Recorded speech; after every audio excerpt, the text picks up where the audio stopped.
Y ya tenemos en la línea telefónica a Guadalupe Correa Cabrera. Ella es profesora, investigadora de política y gobierno, especialista en temas de seguridad, estudios fronterizos y relaciones de México y Estados Unidos, a quien le doy la bienvenida a este espacio de noticias. ¿Cómo está, Guadalupe? Muy buen día y gracias por aceptar la llamada. Muy buen día, muchas gracias. Un placer estar con ustedes. Buenos días con ustedes y su audiencia. Muchas gracias por la invitación. Al contrario, gracias, Guadalupe, por aceptar esta llamada. Y bueno, dos temas muy interesantes. Uno es que eres autora de Los Zetas Inc., un libro pues muy prometedor, y también el otro es pues un artículo que escribiste titulado El que a hierro mata, a hierro muere, y que tiene que ver en gran medida a esta ola de narcopolíticos de la última era que lamentablemente pues se ve a lo largo y ancho de la República. Exactamente. Sí, por supuesto. Bueno, sí, soy autora de Los Zetas Inc., viví en la ciudad de Brownsville, hice mucha investigación en la parte del Golfo de México y bueno, también mucha investigación sobre los grupos dedicados al narcotráfico y bueno,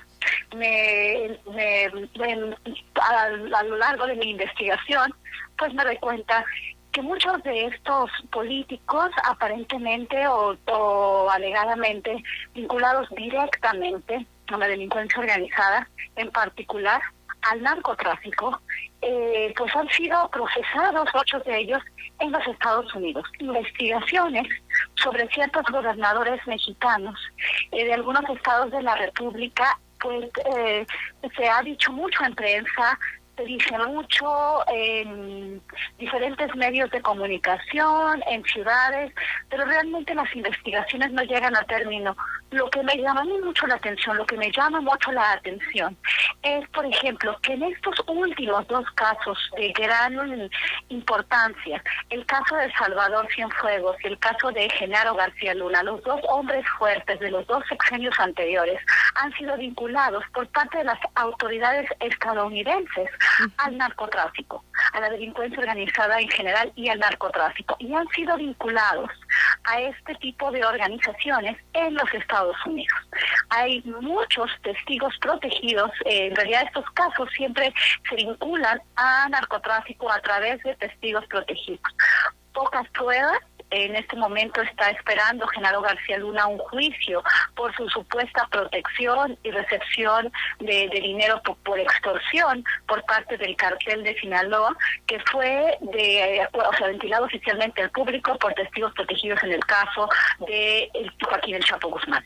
Y bueno, vamos a ver si este caso se da, si este juicio se da, porque en realidad ya ha tardado mucho, se ha pospuesto muchísimas veces, que por COVID, que porque los periodistas están haciendo ruido, que porque se van a integrar mejor el expediente, que hay más pruebas, y hoy tenemos una nueva narrativa, hoy tenemos un nuevo evento, ¿no? Hoy da un cambio muy importante lo que sucede en México, el papel de la Fiscalía, que supuestamente libra algunas órdenes de aprehensión, entre ellas a Genaro García Luna, por el tema de tráfico de armas relacionado a la operación Rápido y Furioso, ¿no? La narrativa cambia completamente y es posible, no lo sé, vamos a ver cómo se desarrollan estos eventos, que, pues no sé, se empieza a especular que va a pasar algo parecido a Salvador Cienfuegos y que puede que regrese este personaje a ser juzgado en este país. No lo sabemos, pero me parece muy interesante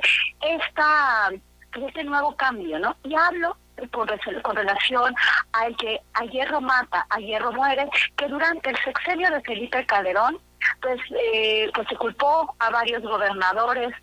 Finalmente en Estados Unidos hay dos, hay varios casos, pero el caso, por ejemplo, de Tomás Yarrington, se dice en Tamaulipas, porque yo hice esta investigación, que probablemente fue el gobierno de Felipe Calderón, algunos funcionarios calderonistas, aquellos que de alguna forma dieron información de vínculos de Tomás Yarrington con el narcotráfico.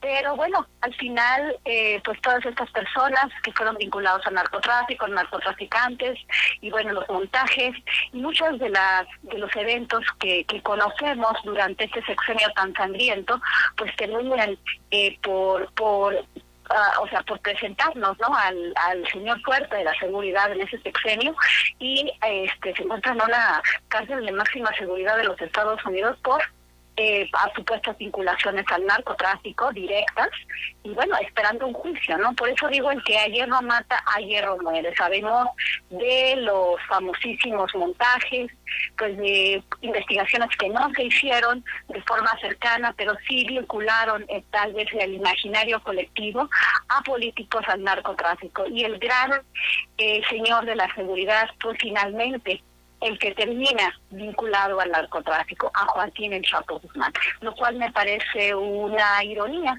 y por eso mismo utilicé esta frase en la película. Por supuesto, y en el caso específico de Genaro García Luna, que hemos visto que fue un personaje, como bien lo comenta Guadalupe, que en su momento pues era el máximo de la seguridad mexicana, y que nos dimos cuenta que en realidad era la persona que más nexos tenía con el narcotráfico. Sin embargo, pues como bien dices, vamos a tener que esperar a este juicio, vamos a tener que esperar qué tan fuertes son las pruebas que se tienen en su contra, porque hay que recordar que pues en el vecino país no se puede juzgar dos veces por el mismo delito, y en ese sentido pues pudiera incluso hasta librarse de la cárcel.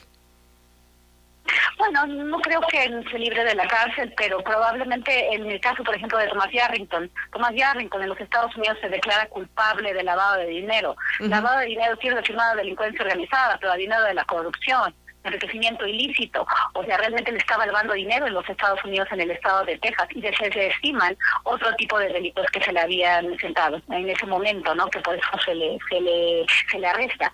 Entonces, eso es interesante. Y también fue interesante el caso de Salvador Cienfuegos, años de investigación en Operación Padrino, y finalmente se le regresa a México y se le deja una papa caliente al gobierno mexicano, y la narrativa cambia. Los medios pues culpan al gobierno de México, se habla de una cofradía del presidente con las Fuerzas Armadas, y nos olvidamos, ¿no?, de esa investigación que supuestamente pues llevó a cabo el Departamento de Justicia por años en Operación Padrino, ¿no? Esto también por eso nos pone a pensar en cómo se va a manejar este caso de Genaro García Luna. Una cuestión que es muy, muy, muy importante tiene que ver con el hecho de que Genaro García Luna esté en los Estados Unidos acusado de narcotráfico cuando colaboró de manera cercana, muy cercana, por 6 años con las autoridades estadounidenses. Operó a la perfección la estrategia Kingpin de los Estados Unidos, la cuestión de cortar cabezas, dio mucha información, colaboró de manera muy cercana, también tuvo acceso a una residencia permanente en los Estados Unidos. Les recomiendo el libro Las 5 vidas de Genaro García Luna, que escribí en coautoría con mi colega el doctor Tony Payán de la Universidad de Rice, cuando entrevistamos al personaje antes de que fuera arrestado en los Estados Unidos. Él llamaba a los estadounidenses amigos, colaboró de manera muy cercana y estaba en los Estados Unidos, y él inclusive estaba dirigiendo y fundó una consultoría. Entonces, también nos hace pensar cuáles eran los vínculos con autoridades estadounidenses, y esto pues le lavaría las manos probablemente a muchos. Es difícil creer que el Chapo Guzmán y García Luna hacían todos los males y provocaban todo lo que provocaron solamente ellos. Estamos hablando de crimen organizado transnacional. Y la narrativa pues se acerca a Netflix, ¿no? Como si fueran solamente los mexicanos los que están involucrados en este tipo de operaciones. Así es. Guadalupe Correa, muchísimas gracias por hablarnos de este artículo que escribiste, muy bueno, por cierto, el que a hierro mata, a hierro muere. Los radioescuchas que nos están escuchando, pues válgame la redundancia, en este momento pueden consultarla en sinembargo.mx, y también, como nos dijo Guadalupe, este libro en coautoría que escribió, Las 5 vidas de Genaro García Luna. Guadalupe, muchísimas gracias por atender nuestra llamada. Muchas gracias, Elena, por la invitación. Un placer estar contigo y con toda tu audiencia. Muchísimas gracias.